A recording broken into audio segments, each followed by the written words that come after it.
आपल्या देशातील महान मराठा शासक छत्रपती शिवाजी महाराजांची जयंती दरवर्षी 19 फेब्रुवारीला साजरी केली जाते. शिवाजी महाराजांनी अतिशय कमी वयात आपली जबाबदारी समजून घेऊन स्वराज्य स्थापनेसाठी कार्य केले. त्यांना मराठी साम्राज्याचा संस्थापक देखील म्हटलं जातं. शत्रूविरुद्ध लढ्याकरता महाराष्ट्रातल्या डोंगर दऱ्यांमध्ये अनुकूल असलेली गमिनी काव्याची पद्धत त्यांनी वापरून त्यांनी तत्कालीन विजापूरची आदिलशाही, अहमदनगरची निजामशाही आणि बलाढ्य मुघल साम्राज्यशाही यांच्याशी लढा दिला आणि मराठी साम्राज्याचे बीजारोपण केलं. शिवरायांच्या काळात प्रजा सुखी आणि समृद्धी होती आणि म्हणूनच त्यांनी स्थापन केलेल्या राज्यास स्वराज्यास म्हटलं जातं. शिवाजी महाराजांचा जन्म 19 फेब्रुवारी 1630ला महाराष्ट्रातील पुण्यात असलेल्या जुन्नर तालुक्यातील शिवनेरी किल्ल्यावर झाला. एक आदर्श शासनकर्ता, उत्कृष्ट योद्धा व सहिष्णू राजा म्हणून त्यांनी भारतीय आणि विशेषत्वाने महाराष्ट्रीय इतिहासात आपला विशेष ठसा उमटवला आहे. शिवरायांच्या वडिलांचं नाव शहाजी राजे भोसले व आईचं नाव जिजाबाई असं होतं. जिजाबाई या धार्मिक स्वभावाच्या सात्विक स्त्री होत्या. त्या शिवरायांना लहान असताना युद्धाच्या गोष्टी सांगत असत. रामायण महाभारतातील कथासुद्धा त्या सांगायच्या. या सर्व गोष्टींचा शिवरायांवर खूप प्रभाव झाला.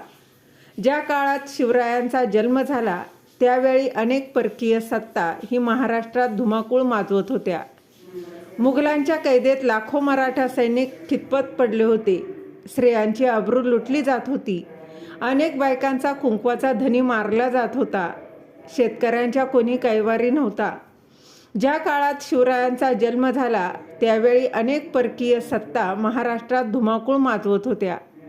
मुघलांच्या कैदेत लाखो मराठा सैनिक हे खितपत पडले होते. स्त्रियांची अब्रू लुटली जात होती. अनेक बायकांचा कुंकवाचा धनी मारला जात होता आणि शेतकऱ्यांच्या कोणी कैवारीही नव्हता.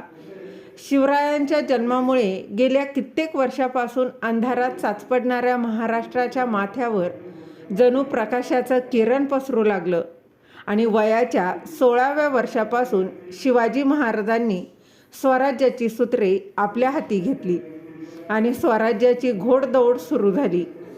यासाठी त्यांनी पुणे, मावळ यासारख्या आसपासच्या प्रांतात स्वतः फिरून तेथील परिस्थिती जाणून घेतली. सर्वसामान्य लोकांच्या समस्या समजावून घेतल्या. त्यांच्या मनात स्वराज्याबद्दल आस्था निर्माण केली. शिवरायांच्या या कार्यात त्यांना अनेक सहकाऱ्यांची साथ लाभली.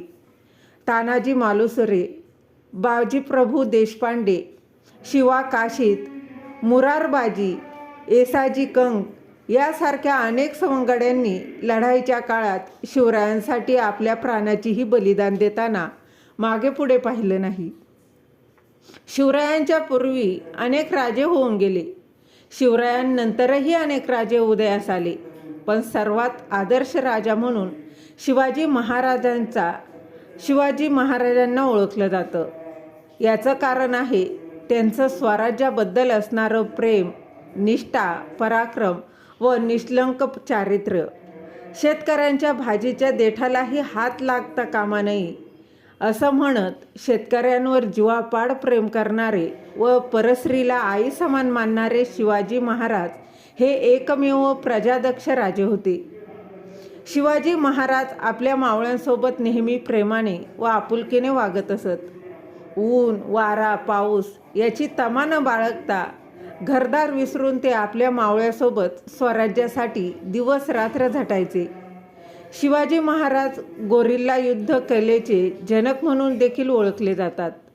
मराठा साम्राज्याचे जनक शिवाजी महाराज यांचे 3 एप्रिल 1680 साली अवघ्या 40 वर्षाच्या वयात निधन झालं. परंतु आज जवळपास 340 वर्षानंतरही महाराष्ट्रीयन जनतेच्या मनात व नसानसात ते जिवंत आहेत.